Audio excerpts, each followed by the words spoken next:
વડોદરામાં સસ્તા અનાજની દુકાનમાં વેચાય છે જ્વલનશીલ પદાર્થ। સસ્તા અનાજની દુકાનમાં ટર્પેન્ટાઇનનું ગેરકાયદેસર વેચાણ થઈ રહ્યું છે।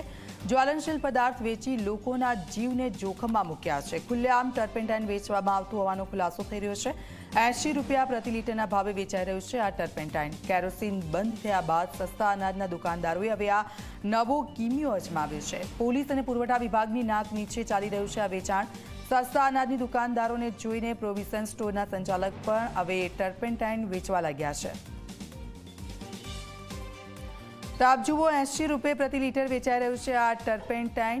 કેરોસીન બંધ થયા બાદ સસ્તા અનાજના દુકાનદારોનો આ એક નવો કિમિયો શરૂ થયો છે અને તેમને જોઈને બીજા વેપારીઓ પણ આ શરૂઆત કરી છે ટર્પેન્ટાઇન વેચવાની। ખુલ્લેઆમ ટર્પેન્ટાઇન વેચાતું જોવા મળી રહ્યું છે। સસ્તા અનાજની દુકાન પર ગેરકાયદેસર આ ટર્પેન્ટાઇન વેચાતું હોવાનું સામે આવ્યું છે અને આપ જુઓ આજે ખુલાસો થયો છે। 80 રૂપિયા પ્રતિ લીટરના ભાવે આ ટર્પેન્ટાઇન વેચાઈ રહ્યું છે। આ રીતે સસ્તા અનાજની દુકાન પર ખૂબ જ સહેલાઈથી લોકોને ટર્પેન્ટાઇન મળી રહેશે અને તેને જોતા બીજા દુકાનદારોએ પણ તેની શરૂઆત કરાવી છે। હવે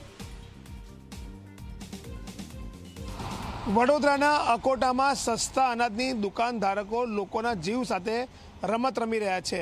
સરકારની કોઈ પણ મંજૂરી વગર આ સસ્તા અનાજની દુકાનધારકો ટર્પેન્ટાઇન વેચી રહ્યા છે, જેને માટે તેમની પાસે કોઈ પણ પ્રકારની મંજૂરી નથી। આપ જોઈ શકો છો કે કેરોસીન બંધ થયા પછી નવો કિમિયો સસ્તા અનાજની દુકાનદારોએ અજમાવ્યો છે અને તે કિમિયો છે ટર્પેન્ટાઇનનો।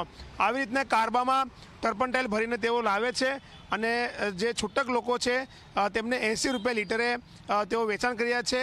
આ જે દુકાન છે તે દુકાનધારક જે છે તેને તેનું પોતાનું બોર્ડ પણ નથી માર્યું। ભરતભાઈ પ્રજાપતિની આ દુકાન છે કે જેઓ અહીંયા વર્ષોથી આ ટર્પેન્ટાઇન વેચી રહ્યા છે કોઈ પણ મંજૂરી વગર।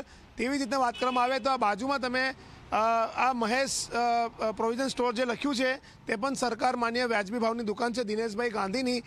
તે પણ આ રીતે ટર્પેન્ટાઇન વેચે છે અને બાજુમાં જે પ્રોવિઝન સ્ટોરના જે દુકાનધારક છે માલિક છે તેઓ પણ મંજૂરી વગર આ જ્વલનશીલ પદાર્થ વેચી રહ્યા છે અને ક્યાંક ને ક્યાંક કહી શકાય કે તેઓ પણ ઘણા સમયથી આનું વેચાણ કરી રહ્યા છે, છતાં પણ પુરવઠા વિભાગના જે અધિકારીઓ ઘોર નિંદ્રામાં સૂઈ રહ્યા છે અથવા તો પોલીસ ઘોર નિંદ્રામાં સૂઈ રહી છે, કારણ કે આ પોલીસની અને પુરવઠા વિભાગની જવાબદારી છે કે તેઓ અહીંયા ચેકિંગ કરવા માટે આવે। મહત્વની બાબત છે કે આ જે દુકાનદાર છે તે છેલ્લા 1 મહિનાથી અમેરિકાના પ્રવાસ છે। શું તેને તંત્રને જાણ કરી છે કે તે દુકાન બંધ રાખવાનો છે? કારણ કે હજુ સુધી પણ તે આવ્યો નથી। તેને હજુ સુધી KYCની કોઈ કામગીરી છેલ્લા મહિનાથી કરી નથી અને દુકાન બંધ કરીને તે અમેરિકાના પ્રવાસે જતા રહ્યા છે। એટલે ક્યાંક ને ક્યાંક કહી શકાય કે સરકારે માત્ર સસ્તા અનાજની દુકાનધારકોને KYC માટે મંજૂરી આપી દીધી, પરંતુ તેનું અમલીકરણ થાય છે કે નહીં તેનું કોઈ પણ પ્રકારની ચકાસણી નથી થઈ રહી। સાથે જ ખોટી રીતના ટર્પેન્ટાઇન જે છે થિનર છે તેને વેચવામાં આવી રહ્યું છે। ત્યારે જોવું રહ્યું કે આગામી સમયમાં પુરવઠા વિભાગ આવા દુકાનદારો સામે શું કાર્યવાહી કરે છે। કેમેરામેન મુકુંદ દવે સાથે રવિ અગ્રવાલ, ઝી મીડિયા, વડોદરા। તો આપ જુઓ ખુલ્લેઆમ આ જ્વલનશીલ પદાર્થ કે જે વેચાઈ રહ્યો છે અને લોકોના જીવ જોખમમાં મૂકી રહ્યા છે આ દુકાનદારો। ખુલ્લેઆમ ટર્પેન્ટાઇન વેચાતું હોવાનો ખુલાસો થયો છે। 80 રૂપિયા પ્રતિ લીટર મળી રહ્યું છે આ ટર્પેન્ટાઇન અને ખૂબ જ આસાનીથી સસ્તા અનાજની દુકાનોમાંથી મળી રહ્યું છે આ જ્વલનશીલ પદાર્થ। દુકાનવાળા વર્ષોથી આ વેચી રહ્યા છે? ના ભાઈ, ના ના ના નહીં વેચતા અમે કોઈ દિવસ। એ તો અઠવાડિયાથી ચાલુ કરીશ મેં, બાકી બને છે અમે કોઈ વેચતા નથી। ના ભાઈ ના, કે તો કેર વેચતા હતા, કેમ આવું જ્વલનશીલ પદાર્થ તમે વેચી રહ્યા છો મંજૂરી વગર? હવેથી નહીં વેચીએ,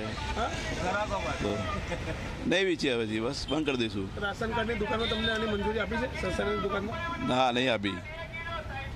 વર્ષોથી વેચો તમે? ના ભાઈ ના। હા, તો ભોગલાલ ભાઈ જ કે